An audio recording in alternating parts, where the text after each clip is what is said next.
कारोबार पर लोकसभा में हुई चर्चा पर गृह मंत्री अमित शाह ने जवाब दिया। उन्होंने साफ किया कि नशे का कारोबार करने वालों के खिलाफ सरकार पूरी सख्ती से पेश आएगी और ड्रग्स के कारोबार से जुटाए पैसों से आतंकियों की मदद करने वालों को भी नहीं बख्शा जाएगा। नरेंद्र मोदी सरकार की ड्रग्स के कारोबार पर जीरो टॉलरेंस की नीति है। इस दौरान लोकसभा अध्यक्ष ओम बिरला ने नशे के खिलाफ व्यापक अभियान चलाने का संकल्प लिया और लोकसभा के सदस्यों ने उस संकल्प को पारित किया।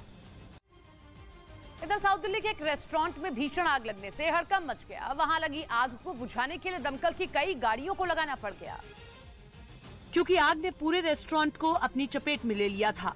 सामने आए वीडियो में रेस्टोरेंट बुरी तरह से आग की लपटों में घिरा नजर आया। चारों तरफ सिर्फ ऊंची ऊंची लपटें उठती दिखाई दी, जबकि उससे निकलने वाला दम घोटू धुआं पूरे इलाके में फैलता नजर आया।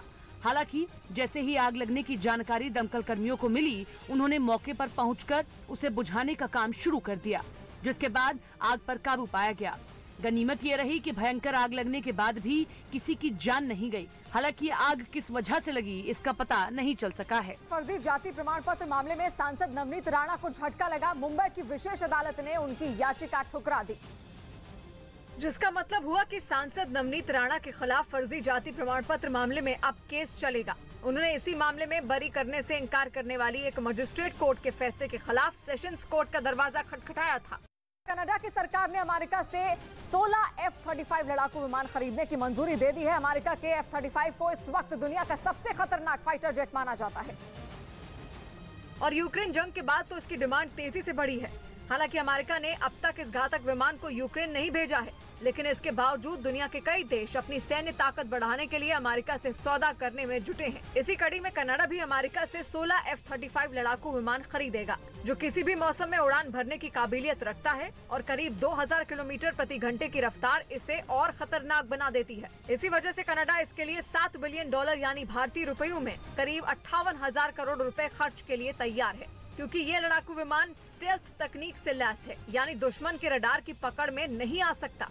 और इधर खबर है कि घरेलू एयरलाइन स्पाइस जेट ने करीब 2500 करोड़ रुपए का बकाया खत्म करने के लिए योजना तैयार की है, जिसके तहत स्पाइस जेट ने विमान लीज पर देने वाली कंपनी को निवेशक बनाने का प्रस्ताव रखा है। इसका मतलब हुआ कि बकाया चुकाने के बजाय उसने इन कंपनियों को हिस्सेदारी देने की योजना तैयार की है।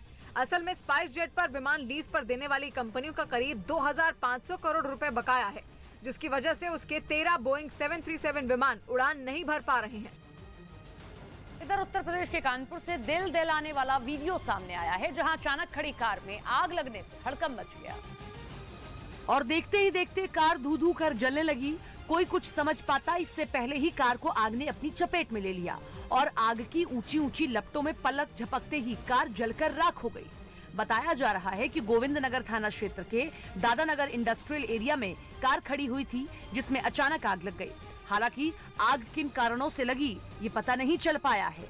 जिस वक्त कार में आग लगी उसमें कोई मौजूद नहीं था, वरना एक बड़ा हादसा हो सकता था। बिहार